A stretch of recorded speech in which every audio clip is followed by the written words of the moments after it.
మరి ఇవాళ చాలా ఆనందమైన సందర్భం. ఎందుకంటే ఒకప్పుడు ఇక్కడ ఉన్నటువంటి అందరం కలిసి కొట్లాడితే కప్పటి పాండురంగారెడ్డి అన్నగారి ఆధ్వర్యంలో అందుగుల సత్యనారాయణ గారు, సోదరి గంగా భవానీ గారు, అట్లానే వెంకటరమణారెడ్డి గారు, గణేష్ నాయక్ గారు, మరి తమ్ముడు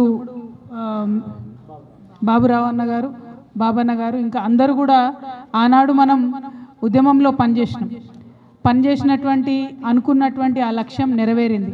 అంటే ఇక్కడ ఉన్న మనందరం కూడా విన్నింగ్ టీం అన్నట్టు, అందరం కలిసి ఆనాడు రాష్ట్ర లక్ష్య సాధన కోసం పనిచేసినటువంటి విన్నింగ్ టీంలో ఉన్నాం. ఇప్పుడు ఆ లక్ష్యాన్ని ఒక లక్ష్యం చేరిన తర్వాత ఎప్పుడైనా కూడా మెచ్యూర్డ్ సంస్థలు కానీ, ప్రజానికాలు కానీ, సొసైటీలు కానీ ఏం చేస్తాయంటే తదుపరి లక్ష్యాన్ని నిర్దేశించుకొని ముందుకు పోతూ ఉంటారు. ఇవాళ మన ముందున్నటువంటి లక్ష్యం ఒకటే, సామాజిక తెలంగాణను సాధించుకోవాలి. తెచ్చుకున్నటువంటి తెలంగాణలో ఉద్యమకారులు బాగుండాలి, అమరవీరుల కుటుంబాలు బాగుండాలి.